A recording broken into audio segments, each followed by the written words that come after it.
안녕하세요, 블랙선입니다. 러시아와 우크라이나 간의 위기가 더욱더 고조되면서 시장 분위기도 좋지 않습니다. 첫 번째 협상이 결렬되면서 어제장 다우지수는 1.77% 하락했고 S&P 500 지수도 1.55% 하락, 그리고 기술주 중심의 나스닥 지수도 1.59% 내리면서 끝이 났는데요. 시장은 전반적으로 위축되면서 투심도 약해진 모습이었습니다. 변동성이 커지고 있는 시점이고요. 러시아와 우크라이나 간에 2차 회담을 진행하기로 했지만 이런 상황에서 극적인 합의가 나오기도 어려울 것 같고 당분간 이런 흐름은 이어지지 않을까 생각을 합니다. 하루빨리 전쟁의 위험이 사라졌으면 하고요. 어떠한 경우에도 전쟁은 결코 용납될 수 없는 것 같습니다.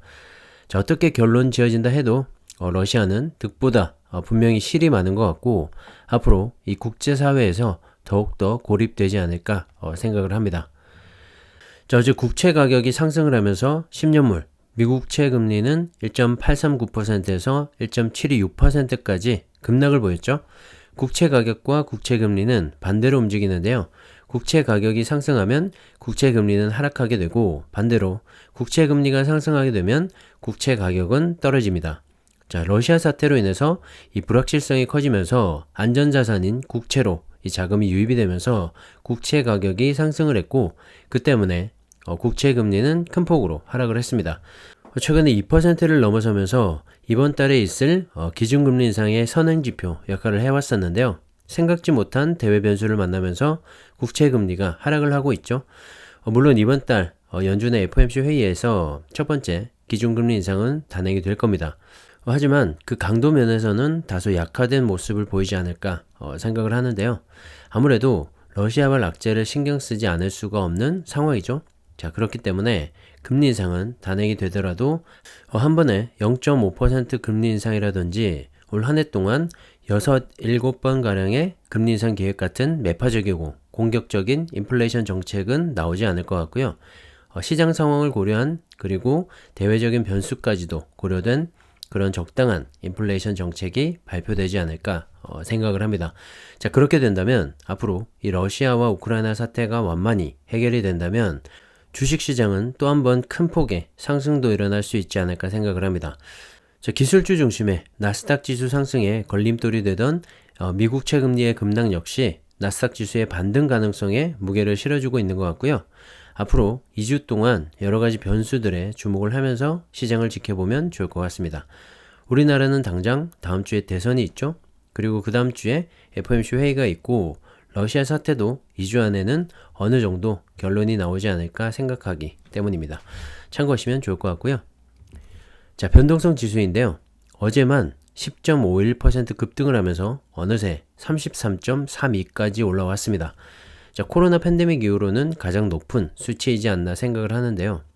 코로나가 아닌 다른 악재나 변수로 인해서 이 변동성 지수가 이렇게까지 치솟은 수치가 말이죠.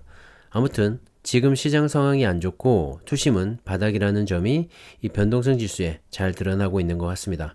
물론 그 와중에도 오르고 내리고 이런 급등락을 보이는 종목들도 있긴 한데요. 전반적인 추세의 흐름은 커져가는 이 불확실성으로 인해서 변동성이 확대되고 있고 그로 인해서 변동성 지수 또한 상승하고 있다는 점이 팩트인 것 같고요. 이런 시점에는 빅테크를 중심으로 한 대형주 외에 섣부른 매매는 안 하시는 게 좋다는 말씀을 드리고 싶고요. 빅테크 중심의 개별 종목이나 나스닥 지수, S&P 500 지수, 그리고 필라델피아 반도체 지수와 같은 지수 추종 ETF의 분할 매수는 괜찮은 시점이라고 생각을 합니다. 최근에 보시면 이 변동성에 강한 그런 모습을 보여주고 있죠. 지수의 흐름도 상승은 아니지만 그렇다고 막 떨어지지도 않고 말이죠. 그렇기 때문에 중장기 투자 시에 알맞은 투자처이지 않나 다시 한번 생각을 하고요.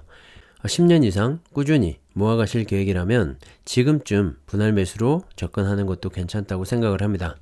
참고하시고요. 전 세계 산유국 중 2위에 해당하는 이 러시아인 만큼 우크라이나 전쟁으로 인해서 국제 유가는 치솟고 있습니다.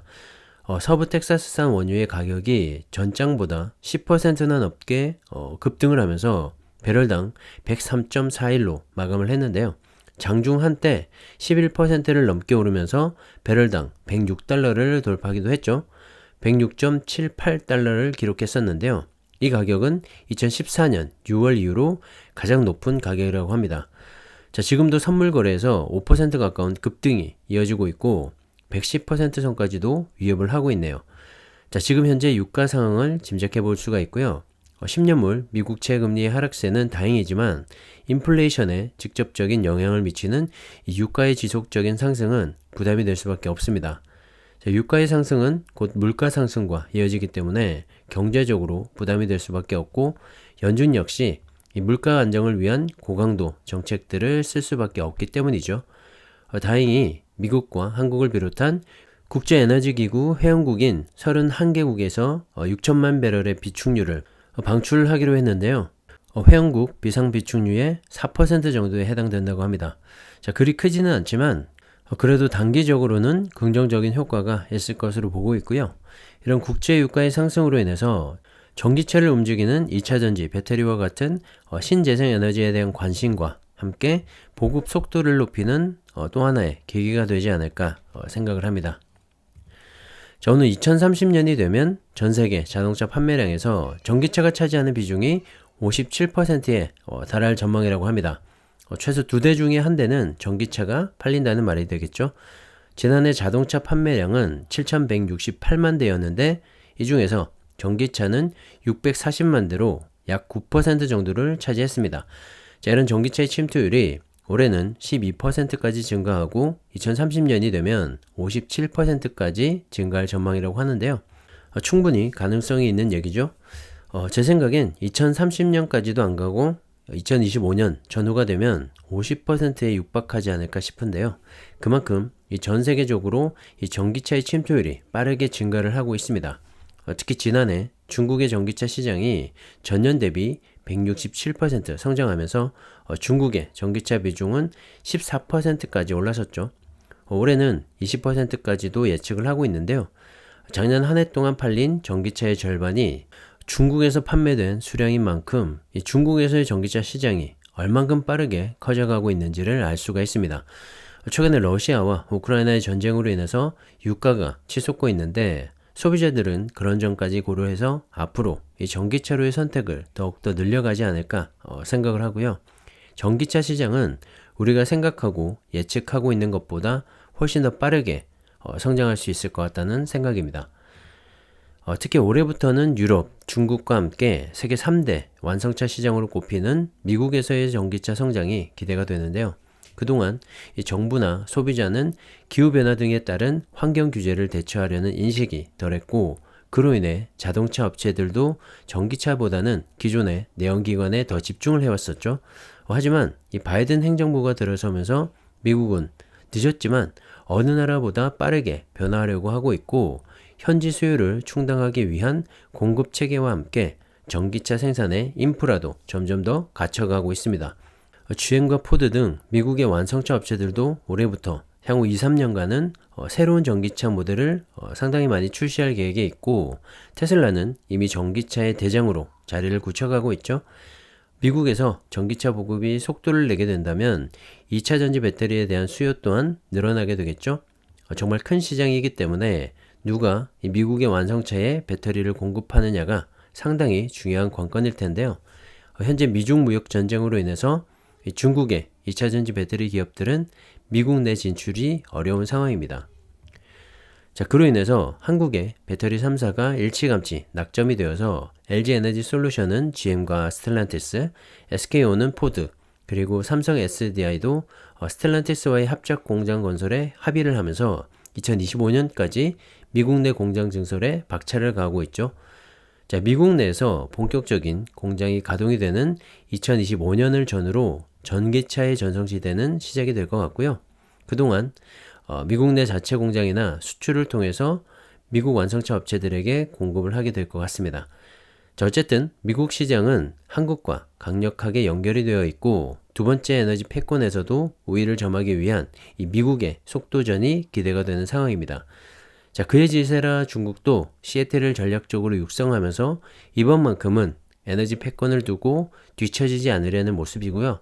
결국 2차 전지 배터리는 기술력으로 보나 생산 능력으로 보나 중국과 한국의 싸움이 될 것 같습니다.